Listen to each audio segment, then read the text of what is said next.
vais céder la parole à Marie Bayette. Marie Bayette qui est au nombre aussi des jeunes qui sont présents dans cette enceinte avec nous, qui se joignent à nous et qui témoignent.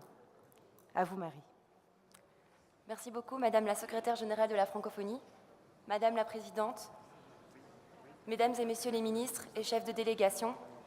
Nous sommes très honorés d'être ici aujourd'hui avec vous à la conférence ministérielle de la francophonie pour représenter la jeunesse francophone.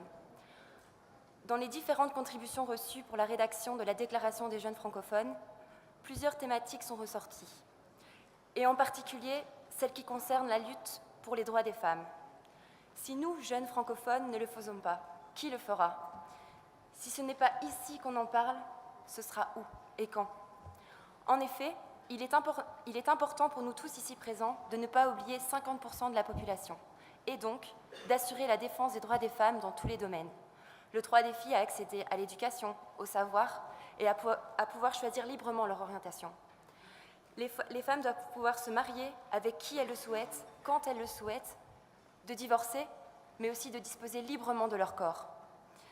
Dans cet ordre d'idées, j'aimerais avoir une pensée pour toutes ces héroïnes du quotidien, ces jeunes filles qui luttent pour décider de la manière dont elles veulent mener leur vie, ces mères courage qui se battent au quotidien, pour le bien-être de leurs enfants, en endossant le rôle de pilier de la famille.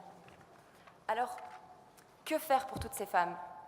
C'est grâce à l'intervention de chacun et chacune, tous ensemble, qu'on peut comprendre et agir pour une plus large sensibilisation à la lutte contre les violences faites aux femmes.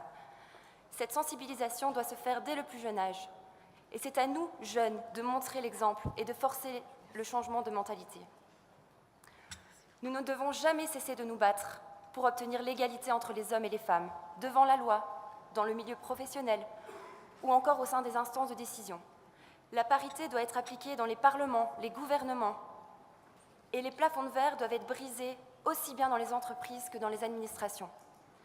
Je terminerai donc par une citation d'un grand auteur, Stendhal, qui disait déjà au XIXe siècle « L'admission des femmes à l'égalité parfaite serait la marque la plus sûre de la civilisation » et elle doublerait les forces intellectuelles du genre humain. Je vous remercie pour votre attention.